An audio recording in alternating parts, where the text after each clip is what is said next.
you will be surprised to see. So the next big gamble is going to come.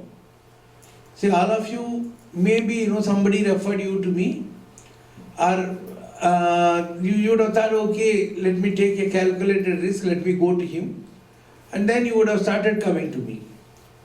And a time will come in the future when I'm going to rule the world. Believe me when I say this. Did he ever think that I'm going to be sitting like this in Buffalo, like a buffalo?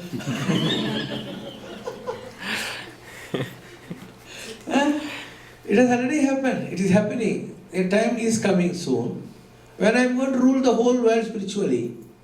That will be your proudest hour. I have gone to Baba before 10 years, I have gone to Baba before 15 years, and I never knew that he is going to reach these heights. That will be your hour. That's the gambling I am talking about. For example, this girl, she came to me before 20 years, Mahalakshmi. She was my first set of volunteers. My first set of volunteers when I started my spiritual work, where she, her elder sister, and one more girl who was in their colony. So these three girls used to come, sweep the floor, bring coffee in a flask, bring in one dabba elmicham sadam or thai sadam, and from Adambakam they used to catch a train, get down at B station, walk all the way to Malayapan Street. From morning till evening they used to serve the devotees who used to come. They are the first set. And there used to be no building, no fan, not even a toilet. And we started to work from that small area of 600 feet. Now she herself is a rich lady in Canada. Her background is nothing. Her father was an accountant in Ford Trust. Okay, she would have not thought that she is going to live in a palatial bungalow in Canada, married to a rich man.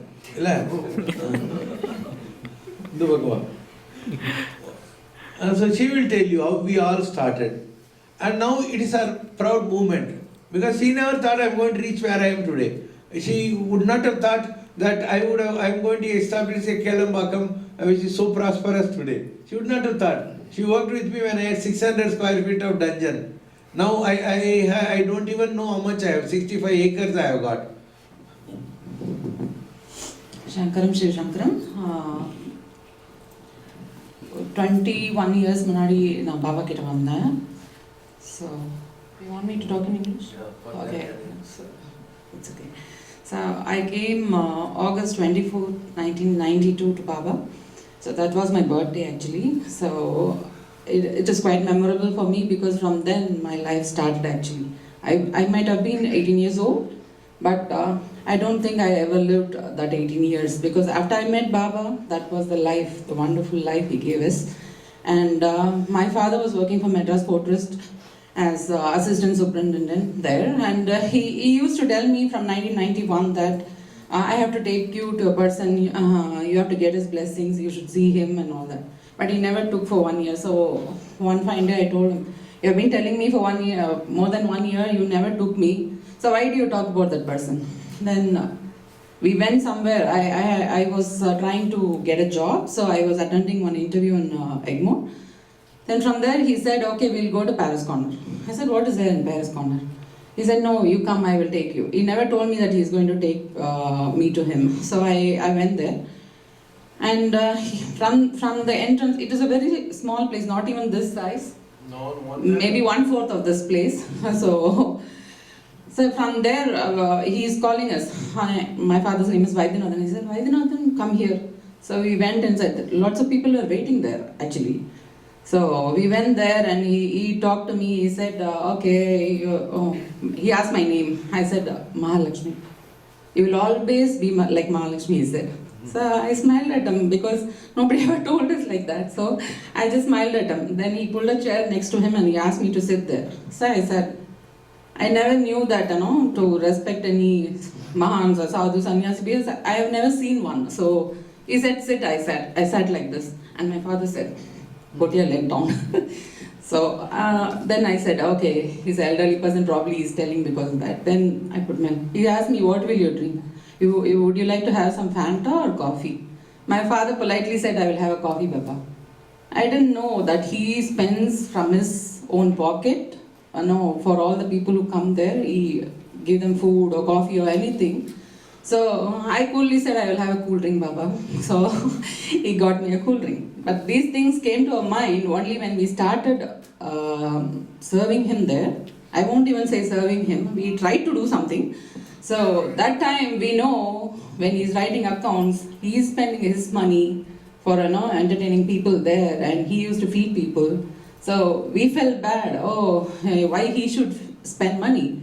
So then on fine day, like actually, I have to tell you a very nice thing, because I met him. After that, I didn't go to him. The day we met him, he only told me two things. He said, "You will be like Mahalakshmi."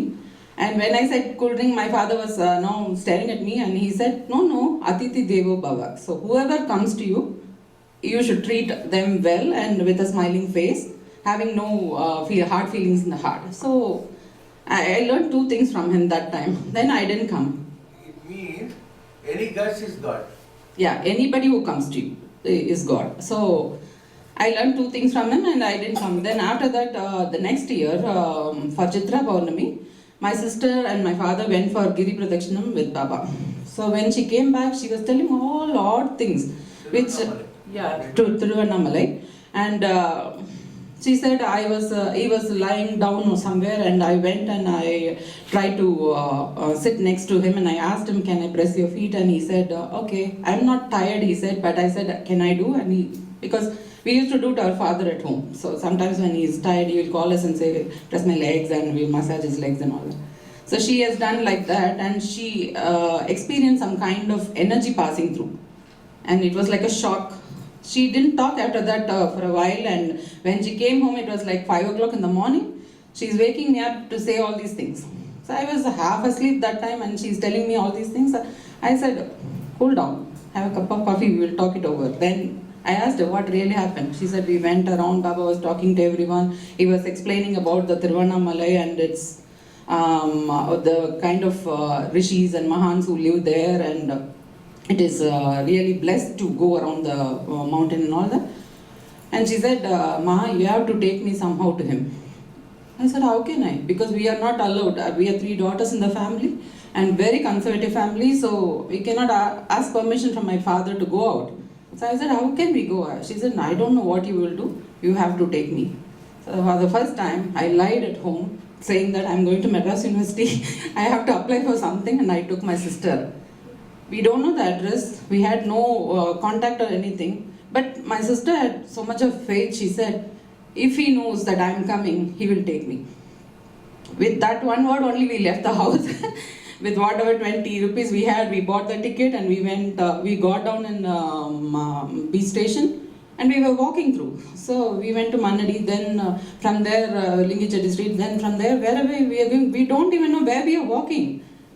Then suddenly Ramdas uncle, a known devotee of Baba, he came opposite to us and asked, "Where are you going?" Because he saw me before. So, "Where are you going?" he asked. To Baba. "Why are you going that road? This is this road. Come here." So we didn't think that we are going to meet such a person on the way. And he took us, "Come. And we went inside and we sat there. Then Baba called us inside and he said, "Have you come with your father?" We didn't know what to answer. We didn't want to say we lied at home and we came. So we just went in and we talked to him. Then he said, we were in the verge of crying because my sister asked how she explained to me, and he is going to know that we lied at home. So we honestly tell him better. So we told him, "Baba, we lied at home and we came." And he laughed loud and said, actually one girl called me now and she said, "Baba, I am with my boyfriend, but if my mother calls me, you tell her that I was with you all this while." Mother calls Sri Baba, should say that I am with you. Yeah.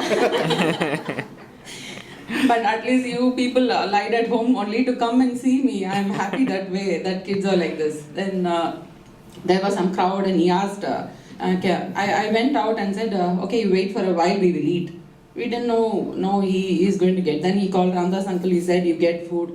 It was a very small place, and if there is no power, you cannot see what is there inside. But we had a very nice puja room inside. And whenever the day Baba comes every day morning inside, he will pray there, and he had a stick that he used to have in while he goes to Kailash and all that. So we were really amazed seeing all that is happening. Then from the next day we felt like going. We went and told our dad that we went like this. We lied to you, we went. So from tomorrow we want to go there. And whether he said yes or no, nobody cared. So from the next day we started going. He saw our commitment and he said, okay, I will get you a pass to go every month and come. And he got us a pass. And we saw that every day Baba is spending for food. So my sister said, okay, I will cook today and give. I have an older sister also. She said, I will cook and give. So she gave. We took food for Baba that day. And from that day, we started taking food. And you will not imagine, we don't even have a toilet attached to that office. We used to go to the opposite office, ask that watchman, can we use it? And we use it. Or whenever Baba wants to use it, we go to that man and say, please, can you open the door and all that. So it was such a small place. But Baba always used to tell that, today what you are seeing is not the place. You are going to see, we are going to do wonders like that. And he said, one fine morning you are going to see people are crowded on the streets to come and see me. It happened in Nilangare. It happened in Nilangare. All of a sudden one morning I'm going, I thought probably I went to another apartment. Then I thought, okay, why this crowd is standing, where they are going? Then I came to my knowledge that they are coming to Baba. Just like that. Last night he's telling and next morning people are there. I cannot say, no, now, tomorrow morning there is going to be a queue to see me. I cannot say, but he can say, and he showed that to us. And from that time he was always pulling my legs and he was telling, today you see, you are like this, don't think that I am keeping you like this. You are going to go around the world and you are going to visit countries. I said, Baba, I have not even gone to Bombay, why you are talking about all that? Then he said, no, you are going to see, you will be my ambassador, he said. I told him, I will be your ambassador car probably, not your ambassador. But today I am standing in front of you as a proof. I have gone at least 25 countries so far. And that is really, I didn't really recognize when I started counting, it is 25 countries that I have visited. When he told me it was like 15 years back. I didn't, not even an iota, okay? And he said from Nilangare, we are going to go to a bigger place, yeah, you will see lots of temple we are going to have free food. Then that time also I thought, okay, we will see. When it happened, like the queue all of a sudden, this will also happen, right? We will also see that. Then it happened, and today we have 65 acres of land in Kelambakam. And one good thing about us is when I went last time, I really saw that it was heaven on earth. I couldn't believe my own eyes, how we started, how we did the gardening and all that, and today how spick and span the places and how wonderful he has done, and all his hard work, his brain, he has put everything for us. All the people who are there are blessed, they are enjoying so much. And when I went and saw one particular place we liked, and I was very happy that he told me all my property in your name. She is with me for 22 years. And she grew with me like a child. Even today, our relationship is like that. She will come, lie down on my stomach and say, "Na toppalam panni nirga," like that.